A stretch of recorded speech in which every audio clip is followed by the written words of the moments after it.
अस्सलाम वालेकुम जी। इंतहाई अहम खबरें हैं। आज सुप्रीम कोर्ट के अंदर जो एक रिपोर्ट जमा करवाई गई है अडयाला जेल के सुपरिटेंडेंट की जानिब से पे हंगामी प्रेस कॉन्फ्रेंस की है। सुहेल अफरीदी जो के पी के वज़ीर आला हैं उन्होंने, और उनके साथ उनकी जमात के जो सरबराह हैं बैरिस्टर गौहर साहब वो भी मौजूद थे। दूसरा, आज़ाद कश्मीर के हवाले से नून लीग ने आज कैटेगोरिकली ये कह दिया कि वो हुकूमत बनाने जा रहे हैं। चूँकि अभी एक पूरा जो डिवीजन है उसके अंदर इलेक्शन होना बाकी है, लेकिन नून लीग ने ये तय कर लिया है कि वो हुकूमत बनाने जा रहे हैं। और 3 उम्मीदवारों के दरमियान इस वक्त बड़ी सख्त जंग चल रही है वजीर आजम की। बाज़ लोग एक नाम को कंफर्म भी कर रहे हैं कि तीसरी बड़ी अहम जो डेवलपमेंट सुप्रीम कोर्ट के हवाले से है कि कल जो इमरान खान साहब का केस सुप्रीम कोर्ट के अंदर लगना है उसके हवाले से जो है वो क्या बातें सामने आई है।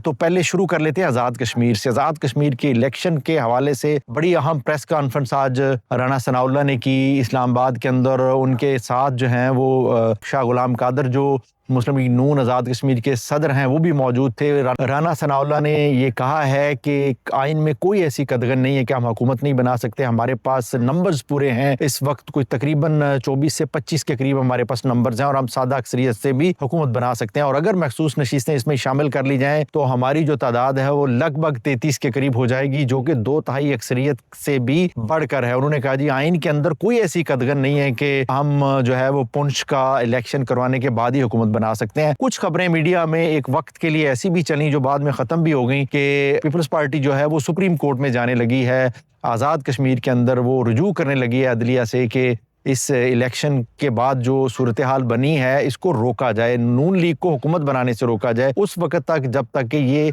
इलेक्शन का प्रोसेस पुंछ के अंदर भी मुकम्मल नहीं हो जाता। लेकिन राना सनाउल्लाह ने एक सवाल के जवाब में कैटेगोरिकली कहा है कि ऐसी कोई तजवीज़ मेरा नहीं ख्याल कि पाकिस्तान पीपल्स पार्टी के पास है। हम उन लोगों से मिले भी हैं और हमारे सामने ऐसी किसी तहफ़्फ़ुज़ का इजहार उन्होंने नहीं किया है। दूसरी जानब सरदार अतीक को जिन्होंने बड़े मार्जिन के साथ शिकस्त दी है, साजिद साहब वो भी आज अपनी पार्टी को लेके नून लीग के पास पहुंच चुके हैं और उन्होंने कहा है कि वो नून लीग के विजन से मुतासिर हैं और वो चाहते हैं कि आज़ाद कश्मीर को और अपने खित्ते को और अपने इलाके को कसम पुरसी से निकालने, इस पसमानदगी से निकालने, इसलिए वो नून लीग का साथ देने का उन्होंने ऐलान किया है। और वो अवामी दस्तोबाजू पार्टी जिसने सरदार अतीक खान के कले को बड़े बुरे तरीके से निस्तो नाबूद किया है वो भी नून लीग के साथ शामिल हो गई है। और राना सनाउल्लाह ने कहा है कि हम आज़ाद कश्मीर के हित्ते की बेहतरी के लिए, इसकी डेवलपमेंट के लिए मिल के काम करेंगे। उन्होंने आज बड़ी कैटेगोरिकल चीज़ें बताई हैं। और दूसरी जानब 3 ऐसे उम्मीदवार हैं जो वज़ारत उज़्मा के इस वक्त फेवरेट हैं या जिनके दरमियान जो है ये रेस चल रही है। पहले तो है जो पार्टी के सदर हैं शाह गुलाम कादर, और दूसरे जो हैं राजा फारूक हैदर, लेकिन वो चूँकि इस दौड़ से बाहर निकल चुके हैं तो उनकी जगह ले ली है तारक फारूक जो कि जमात के जनरल सेक्रेटरी हैं।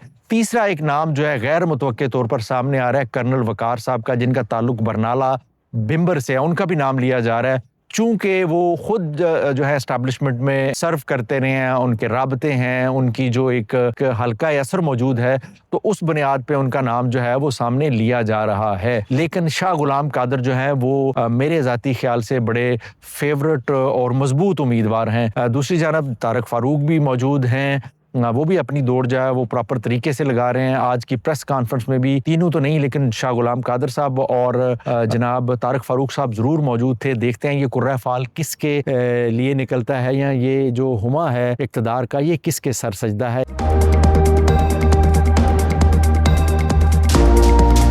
तो दूसरी जानब इमरान खान साहब के हवाले से बड़ी अहम बातें आज हुई। सुप्रीम कोर्ट के अंदर जो रिपोर्ट जमा करवाएगी उसने एक बोंचाल मचा दिया और जो पीटीआई की मरकजी क़यादत है उसने हंगामी प्रेस कॉन्फ्रेंस की। और उस प्रेस कॉन्फ्रेंस के अंदर जो है सुहेल अफरीदी ने कहा जी कि इमरान खान की सेहत को पहुंचने वाले नुकसान का ज़िम्मेदार जो है वो ना सिर्फ हुकूमत है बल्कि अदलिया भी है, क्योंकि हम पिछले काफ़ी अरसे से अदलिया के सामने भी बार बार जा रहे हैं और शोर मचा रहे हैं कि इमरान खान साहब की सेहत के ऊपर कोई कंप्रोमाइज़ नहीं है, उनकी सेहत जो है वो दिन ब दिन बिगड़ती जा रही है। लेकिन अदलिया ने भी इस पे खामोशी का इजहार किया है। अगर आप अवाम का अदलिया के ऊपर जो है वो एतमाद बहाल करना चाहते हैं तो अदलिया को कल ये फैसला देना होगा, चूंकि कल इमरान खान साहब की इस केस की हेयरिंग है और पीटीआई तवक्को भी कर रही है। और आज सुहेल अफरीदी साहब ने प्रेस कॉन्फ्रेंस में कैटेगोरिकली कहा कि अगर कल हमें इंसाफ नहीं मिलता इमरान खान साहब की फैमिली को या हमारी जो वकला हैं उनको नहीं मिलने दिया जाता तो फिर बहुत बड़े सवालात हैं। और जिस तरह जो रिपोर्ट आई है उसमें इमरान खान साहब के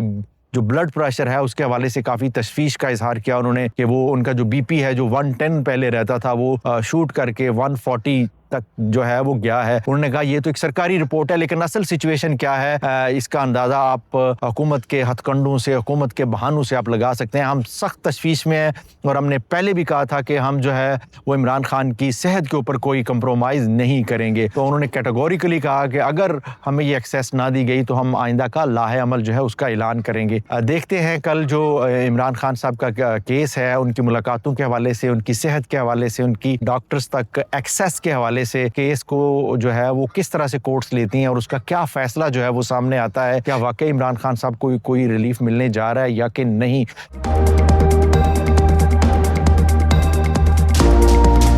سہیل افریدی صاحب کی جو موومنٹ ہے وہ بنو تک گئی اور کل بنو کے اندر بھی آپ نے دیکھا کیا کچھ ہوا. یہ ساری چیزیں جو ہیں پیرالل چل رہی ہیں. ایسے لگ رہا ہے کہ جیسے سہیل افریدی جو ہیں وہ معاملات کو خان کی نظر سے دیکھ رہے ہیں, وہ کسی نرغے میں نہیں آ رہے, وہ کسی دھمکی کے اندر نہیں آ رہے, اور وہ مسلسل اگر آپ تھوڑی سی چیزوں کو غور سے دیکھیں, تھوڑی سی معاملات کو گہرائی سے دیکھیں تو آپ کو لگے گا کہ حکومت کے اوپر, اسٹیبلشمنٹ کے اوپر بہرحال پریشر جو ہے وہ بڑھتا ہوا نظر آ رہا ہے. اور کوئی موقع سہیل افریدی ایسا ضائع نہیں کر رہے, یا وہ کہتے ہیں نا خالی ہاتھ نہیں جانے دے رہے جس میں وہ پریشر کو بلٹ اپ کر سکیں. وہ گوگلی بھی پھینک رہے ہیں, وہ فاسٹ بال بھی پھینک رہے ہیں, وہ میڈیم فاسٹ بھی پھینک رہے ہیں, اور ان کا مقصد نظر یہ آ رہا ہے مجھے جو لگ رہا ہے کہ وہ عمران خان صاحب تک کسی نہ کسی طرح ایکسیس چاہتے ہیں. وہ چاہتے ہیں کہ عمران خان صاحب کا جو علاج ہے وہ پراپر طریقے سے ہو.